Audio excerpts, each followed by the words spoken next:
আমরা যখন এই আম গাছে শাখা নিয়ে পূজা করি, সুন্দর দৃশ্য তৈরি করেছে। চড়ক পূজা শুধু একটা ধর্মীয় অনুষ্ঠান নয়, সবকিছু জানতে ফুল ভিডিও দেখুন। Radhe Radhe, welcome to my new vlog video. আজ চড়ক পূজার দিন, গরমের দুপুর, সূর্যের আলো মাটির উপর নরমভাবে পড়ে আছে।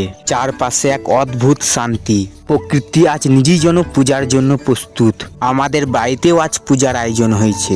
দুপুর বেলায় বাড়ির উঠানে বাবা শিবের আর এক রূপের পূজা করা হবে। শিব মানে ধ্যান, ত্যাগ আর শক্তির প্রতীক। এই চড়ক পূজার দিনে এই শক্তির আরাধনাই আমাদের প্রধান উদ্দেশ্য।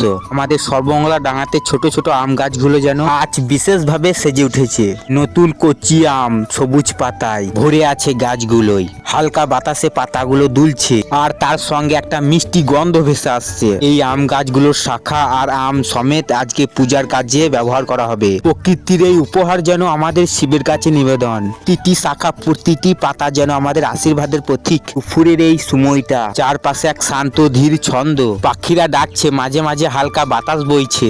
সব মিলিয়ে এক অপূর্ব পরিবেশ তৈরি হয়েছে। গ্রামের এই পরিবেশে চড়ক পূজার আলাদা একটা আনন্দ আছে। শহরের খোলাহল থেকে দূরে এইখানে সবকিছুই সহজ, স্বাভাবিক আর প্রকৃতির কাছাকাছি আসতে পারেন।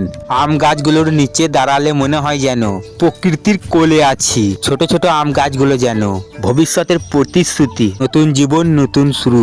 আজকের এই পূজায় এই নতুন শুরুই আহ্বান।